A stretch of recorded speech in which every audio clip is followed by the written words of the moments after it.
नमस्कार बंधुरा बेंगली आइसेले आपनादेरके अनेक अनेक स्वागत जानाई। आमी आबारो चले एसेछि एकटी नतुन रेसिपि निये। आमार आजकेर रेसिपि एग चाउमिन। ताहले चलुन देखे नेওয়া যাক। एखाने आमी एकटी पात्रे जल दिए दिएछि आर एर मध्य दिए दिलाम 1 चा चामच मतो नुन और दिए देबो 1 चा चामच मतो सादा तेल। जलटा फुटे गेलेई आमी एर मध्य दिए देबो चाउमिन। देखुन आमी এই চাউগুলো দিয়ে দিলাম। আমি এগুলো মাঝখান থেকে একটা টুকরো করে নিয়েছি। বন্ধুরা ঘরে থাকা উপকরণ দিয়ে খুব সহজেই আপনারা দোকানের মতন এই চাউমিনটা বানিয়ে নিতে পারবেন।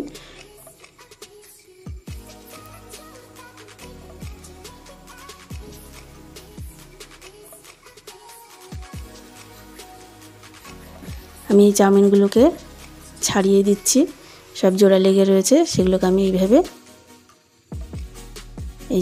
ছাড়িয়ে দিলাম। ব্যাস আমি এটাকে এবার সেদ্ধ হতে দেবো।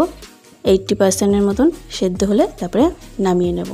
দেখুন এই যে এটা দেখুন টুকরো হয়ে যাচ্ছে, এটা কিন্তু পুরোপুরি সেদ্ধ হয়নি। দেখুন হ্যাঁ, আমার চাউমিনটা একদম পারফেক্ট হয়েছে। এবার আমি এটাকে জল ঝরিয়ে নিয়েছি। এদিকে একটা পাত্রের মধ্যে দেখুন একটা থালার মধ্যে আমি খানিকটা সাদা তেল দিয়ে দিয়েছি। এবার পুরো থালাটার মধ্যে আমি এই সাদা তেলটা হাত দিয়ে মাখিয়ে নিচ্ছি। ব্যাস এবার এই জল ঝরিয়ে নেওয়া চাউমিনটাকে আমি এই থালার মধ্যে ঢেলে দিলাম।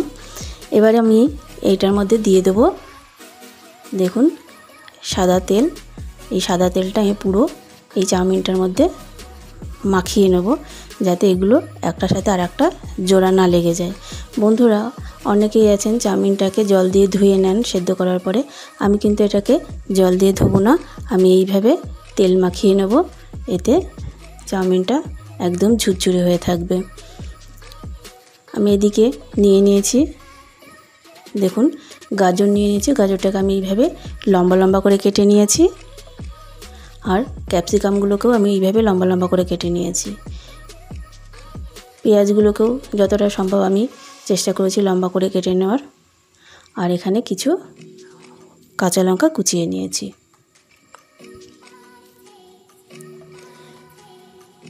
এখানে নিয়েছি কিছুটা আদা গ্রেট করে নিয়েছি আর কিছুটা রসুনও গ্রেট করে নিয়েছি।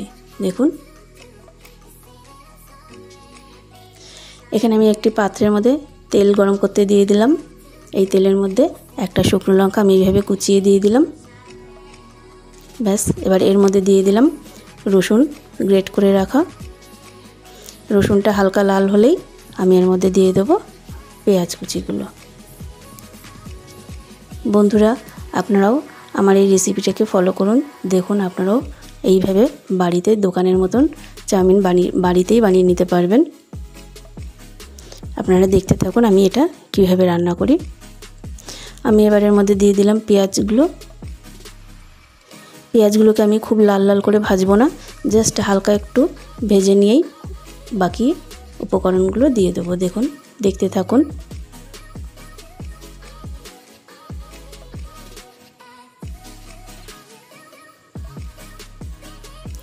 আমি পেঁয়াজটাকে 1.5 মিনিট মতো এইভাবে ভেজে নেব।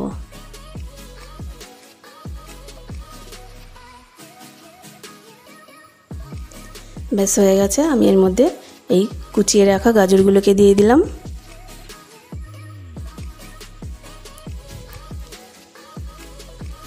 বন্ধুরা এখানে আপনারা চাইলে আরও অনেক সবজি অ্যাড করতে পারেন, যেমন বাঁধাকপি, তারপর বিনস, আপনারা এগুলোও অ্যাড করতে পারেন। ফুলকপি, যেমন শীতকালে ফুলকপি পাওয়া যায়। শীতকালে অনেক ধরনের সবজি এর মধ্যে অ্যাড করা যায়। তো আমি শুধু এখানে গাজর আর ক্যাপসিকাম দিয়েই এটাকে তৈরি করব। আমি এখানে সামান্য একটু নুন দিয়ে দিলাম।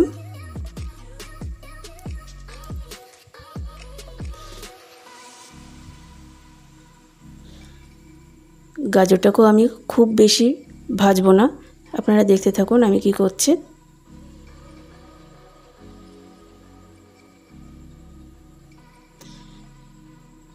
দেখুন এবার আমি দিয়ে দিলাম এই গ্রেট করে রাখা আদাটা।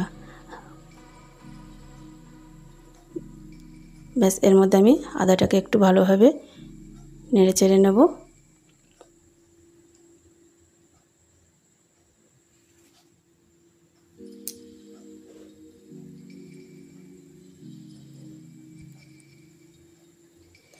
এবার আমার কুচিয়ে রাখা লঙ্কা আর ক্যাপসিকামগুলো এর মধ্যে দিয়ে দিলাম।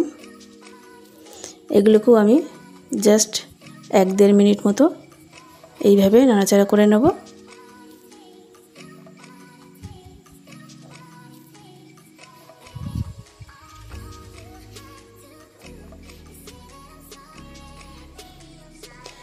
বন্ধুরা, আমার এই রেসিপিটি যদি আপনাদের ভালো লেগে থাকে অবশ্যই লাইক, শেয়ার এবং কমেন্ট করতে ভুলবেন না।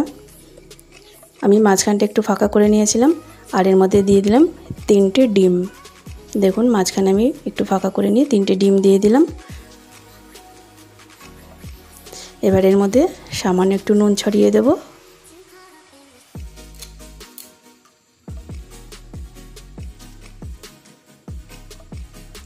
ব্যাস, আমি এবারে ভালো করে ভেজে নেব এটাকে।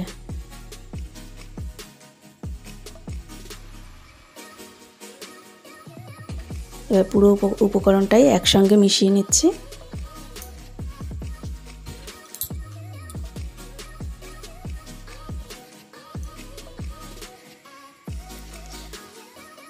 দেখুন ডিম ভাজাটা হয়ে গেছে। এবার আমি এর মধ্যে একে একে সসগুলো দিয়ে দেব। আমি প্রথমেই দিয়ে দিলাম এখানে ডার্ক সোয়া সস, দিয়ে দিলাম চিলি সস, এবার দিয়ে দিলাম টমেটো সস, এবার দিয়ে দিলাম 1 চা চামচ মতো ভিনিগার। এবার সমস্ত উপকরণগুলো একসঙ্গে মিশিয়ে নিচ্ছি।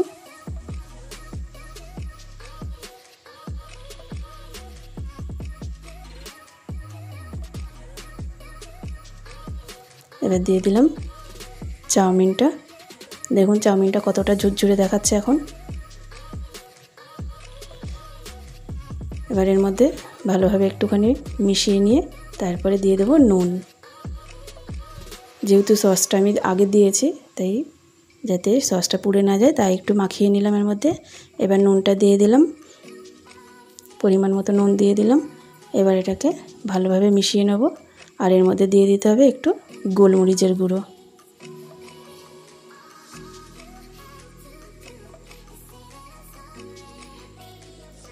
এবার পুরো উপকরণটা একসঙ্গে খুব ভালোভাবে মিশিয়ে নিতে হবে।